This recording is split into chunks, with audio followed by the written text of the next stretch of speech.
Hürmetli vatandaşım, leksimizde devamlaştırıyoruz. Endiki mavzu, Prezident Trump gruppasi degeli. Rossiya bilan kim bo'lganda 18 qitim maxfiy aloqa qildi deb ko'rsatdi mavzuli xabar. Shu kuni Olma gazetida e'lon qilinib, yana shu kuni Vanvitor betiga ko'chirildi. Xabar mundaq boshlandi. Reuters xabarlardan naql keltirib mundaq ko'rsatdi. Amerika Qo'shma Shtatlarining prezidenti Trump gruppasi jumladan Rossiya amaldorlari bilan benormal aloqalashdi deb istifa berishga zo'rlangan Davlat bexatarlik komitetining sobiq maslahatchisi Michael Flynn o'tgan yili prezident Trump saylam raqobatiga tushgan 7 oy ichida Rossiya amaldorlari va Kreml sari amaldorlari bilan munosabat bog'lagan. Muxbir telefon ve elektronlik yollanma orqali 18 qatam aloqalashgan. Jumladan buning ichida Prezident Trump bilan Rossiya prezidenti Vladimir Putin davlat bexatarligi bürokratlarini aylanib o'tib, maxfiy aloqa yo'li o'rnatishni o'z ichiga oladi. Xabarda mundaq ko'rsatildi. Federal tekshirish idorasi hamda Amerika Davlat Majlisidan tekshiruvchilar aloqador materiallar va xotirlarni tekshiryotdi.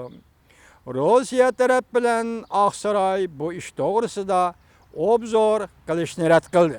Xabarda hozirgi va sobiq Amerika amaldorlarining so'zlaridan naql keltirilib, mundaq ko'rsatildi. Prezident Trump gruppasidagilar bilan Rossiya amaldorlari o'tgan yili 4-oydan 11-oygacha 18 qatim maxfiy aloqa qilib, buning ichida 6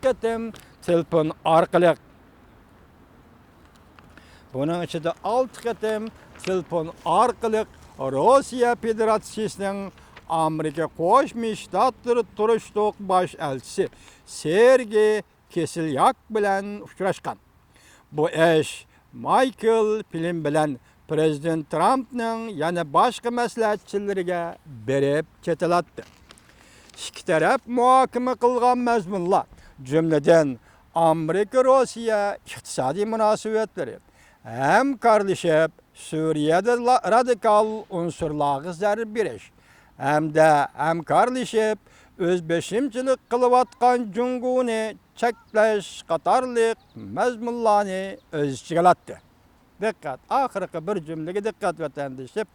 Hamda hamkorlashib o'zbeshimchilik qilayotgan Junguni cheklash qatorliq mazmunlarni o'z ichiga oladi.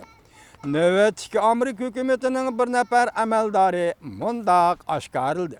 Prezident Trump saylamda ustib olib, prezident bo'lgandan keyin Mike Flynnning bosh elchi Kislyak bilan uchrashish qatim soni ko'paygan.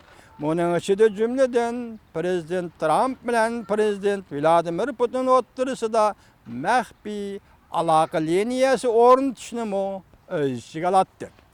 Prezident Trumpning vazifaga tayinlanishiga erishgan davlat bexatarligi maslahatchisi Michael Flynn prezident vazifaga o'ltirmay turib o'tgan yili 12-oyda bosh elchi Kislyak bilan ko'p qatim telefonda so'zlashgan. Biroq shu chaqda Michael Flynn bu ishlarni muavin prezident Pence'ga doklad qilganda aloqador mazmunlarni yoshirgan deyildi xabarda.